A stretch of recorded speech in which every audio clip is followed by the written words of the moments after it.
What is going on, guys? JT43 here, and in this video I'm going to be showing you how to check if your air control valve is sending power steering fluid into your throttle body and burning inside of your engine and then causing a bunch of white smoke. So I'll give you some context here. So for a couple weeks now I've been having an issue where this thing has become an ultimate white smoke machine. Like, this whole carport will get filled with smoke, which I'm going to show you shortly here. And it's like a fog machine. So obviously, I mean, it's 19 degrees here. So obviously, like with the Scion over here, exhaust comes out and, you know, you'll see some smoke, but then it whizzles away because it's really just heat. But this thing lingers, man. It like, we're going to get into two things. So what is the air control valve and what it's doing to cause the white smoke? So the air control valve is pretty much just like a sensor with a brass fitting. It looks like this. It screws onto the bottom of the power steering.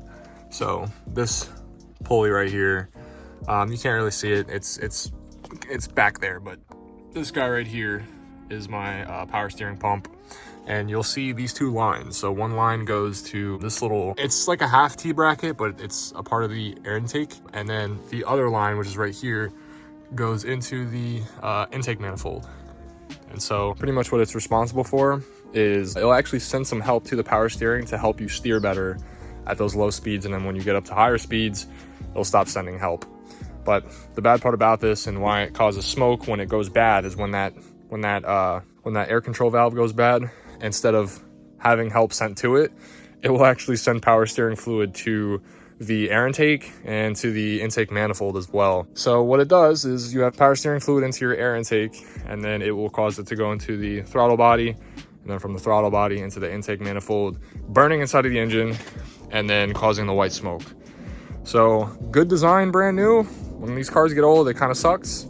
So I'm gonna show you what that looks like right now, because I haven't fixed it yet. This is gonna be a really big cold start, because this thing hasn't started in like a week since I had this problem.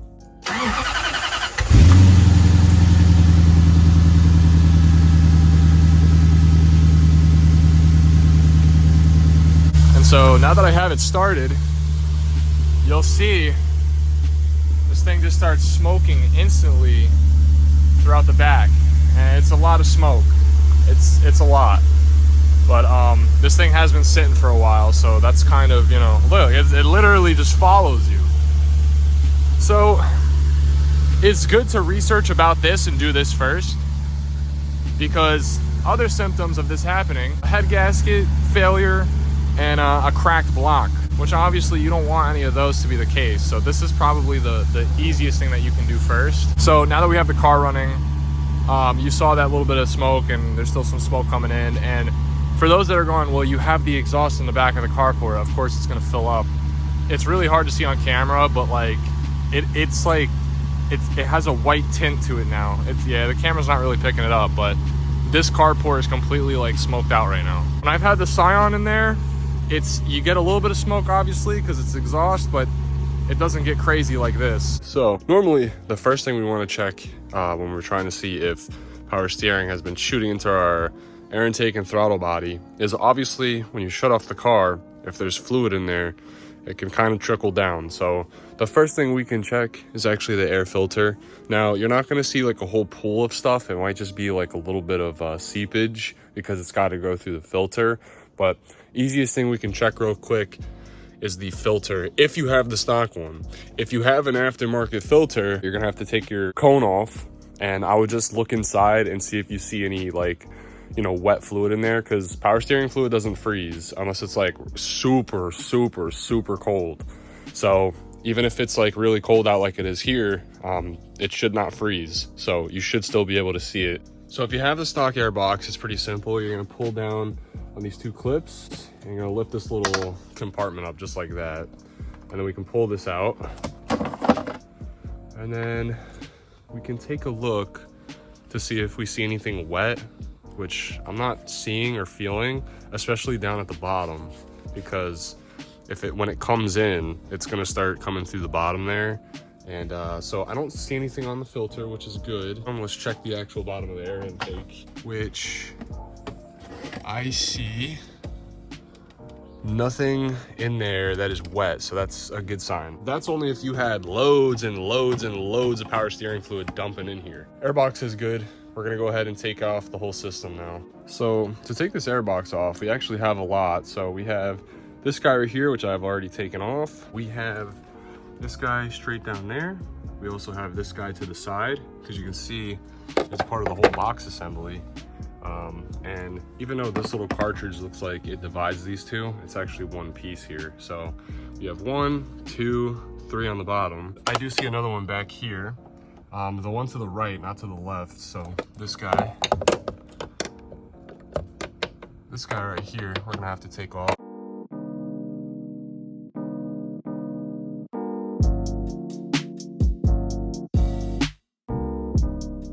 Okay, so now that we have everything loose, here's what we're gonna do. So we're gonna not touch the top part of the air intake just yet, where it touches the throttle body. What we're gonna do, because if you look here, so without taking off the front bumper and getting into all of that, what you'll find is even after you loosen all this, everything here falls under this being restrained. So even though you have all of this loose, this is still holding up because there's a little air duct down here, and the air duct connects into the box here, this guy, basically this guy.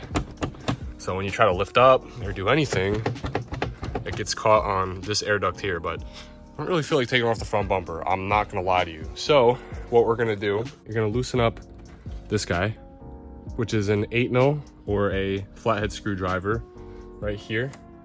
You're just gonna loosen that up. And then what you're gonna do is you're gonna carefully pull down like this.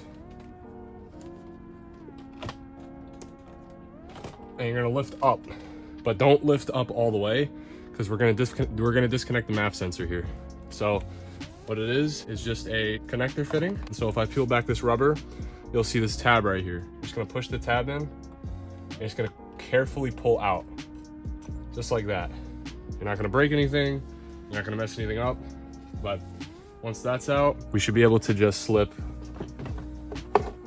this air box out just like that. So now I have the air box out. Now we can take a peek inside of the throttle body section of the air intake, and then eventually the throttle body. So we're gonna set this over somewhere safe. It's gonna be vice versa putting it back in, because you need this hole to go into the air duct that's down there. Okay, so now for this next part, there's two things that we're gonna have to disconnect here. So this line, which is actually the line that runs from the air control valve for the power steering, one of them is right here, like we said in the beginning of the video. And ultimately you could just check this line, but when you check this line and you're having the issue that I'm describing, there's gonna be power steering fluid in here. But you wanna check your throttle body to see what's going on in there. Because you could just realistically burn all of the fluid out, but it's good to get eyes to see what exactly is going on in here, because yes, you could just plug up these lines and call it a day. But if you have damage, or you have a lot of power steering flooding in there, especially with the car sitting, you want to see what's going on. You want to get eyes on it to know if you're going to have to do any further repairs. So yeah, so we're going to go ahead and disconnect this guy. Use some pliers, but you could just pull this clip in and just kind of pull it out. Just like that. You can get a good look in here, and it's pretty hard to see it on camera, but mine is like super, super wet, man. Yeah, that's not really good. We're gonna keep moving. This guy over here is gonna be next. Same thing, you can just pull it in and kind of pull it out. Okay, there we go. And that one low-key put up a fight, bro. I might have to replace that one. Now that we have that out, we're gonna go ahead and undo this 10mm on this throttle body. So after you loosen up the 10mm that's on the throttle body, there's gonna be another bolt back here by the little plastic trim piece that says traction on it. It's just a 10mm. There's actually two things that hold this on. So it's this bolt and then the 10mm that's on the throttle body. And then once you take these two out, we're gonna be able to pull it off. And there we go. Yeah, so you can see in here, it's hard to see it on camera, but it's a little wet in there. You can see a little bit of it. So this is supposed to be dry. There's not supposed to be any kind of like anything in there. So we're gonna have to clean it, obviously, because you know, you don't want that stuff in there. I guess realistically, like, you can just burn it all off with the engine, but that's not really good. You should probably clean the throttle body, but it's starting to trip a little bit here. Obviously not the best, but not the worst outcome. So I guess what I'll do now is I'll show you my temporary fix for the solution. I might make a video later down the line of me actually fixing it, doing the power steering fitting instead of just blocking off the lines. But I think to kind of wrap up this video here, I'll just kind of show you how I'm gonna block up the lines for now so that they can't send power steering into my throttle body anymore. Yeah, I'll show you my temporary fix. So I'm gonna go ahead and put this all back exactly how I took it off.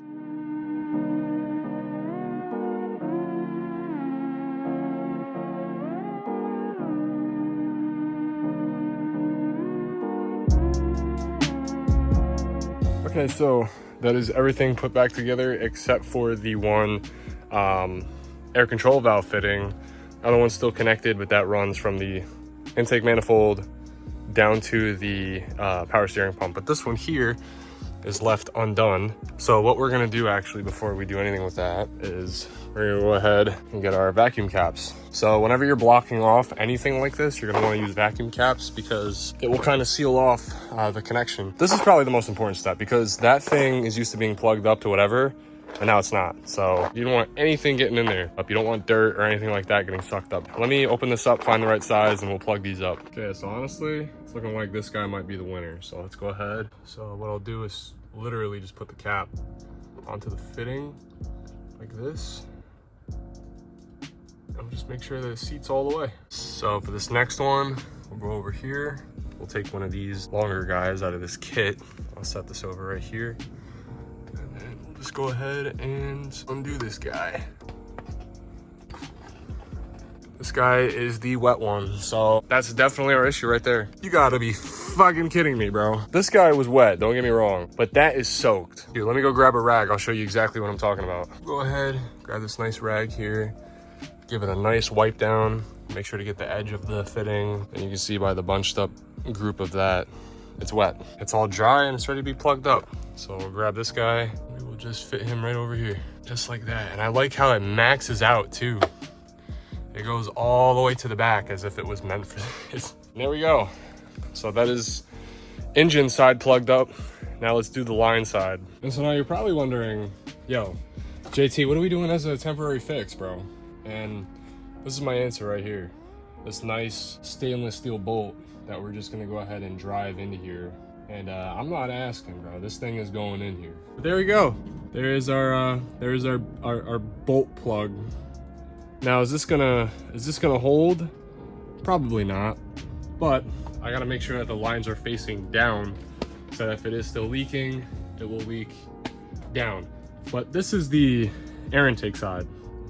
I'm mainly worried about the intake manifold side. Yeah, let's do that one next.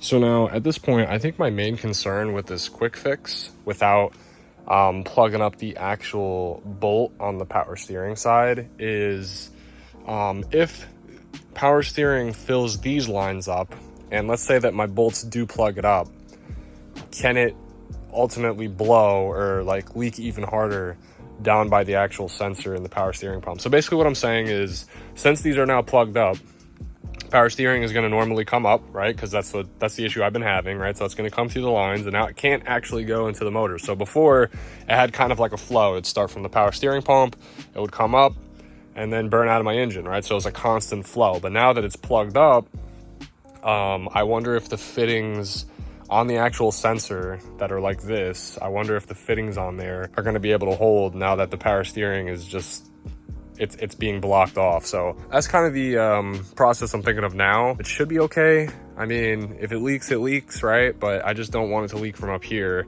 I'd rather it leak than down there. I mean, if it gets on the alternator, oh well, right? But I do plan on doing that bolt block off, like the actual air up control valve bolt on the power steering. I plan on doing that fix. It's just, this is just temporary to get the car back up. This thing's been sitting for like 2 weeks now because I don't want to drive it with the power steering being fed into there. So I stowed it away, but you know, it's getting warmer out slowly. I'd like to enjoy this thing again. And you know, you got to lift up the car and stuff to get that process going. But I think what we can do now is at least start up the car and see if it's smoking like it was in the beginning of the video. You literally saw that shit following me out of the carport. So let me finish plugging this side up. We'll start the car up and we'll see if it's still smoking. All right, so we got both lines right here. I'm gonna start the car up and we're gonna see if it starts smoking like crazy.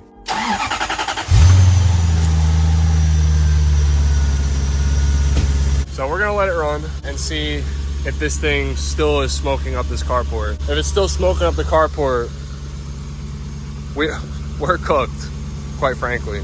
And so, very good sign, it is not smoking up the carport, which is amazing. Now, obviously it's smoking back here, but this is exhaust, but I see it coming up and evaporating. This thing is old, it's always done that, but before, it was doing it like crazy, like ridiculously crazy. Like, if I were to start the Scion right now, it would do the same thing where it would smoke, come up, and then evaporate. No smoke there, no smoke up here. So I would say that's a job well done for now. And so as we can see here, I just went for a test drive to make sure everything is all right. And there is absolutely no smoke coming out of this exhaust, which is amazing. Usually, when I was having the issue, it would just pour smoke out. There's nothing coming out of there. Yeah, it is squeaky clean. So, yeah, cool. So anyway, if you did enjoy the video, or if this helped you out in any way, please like, comment, subscribe, and I'll see you later.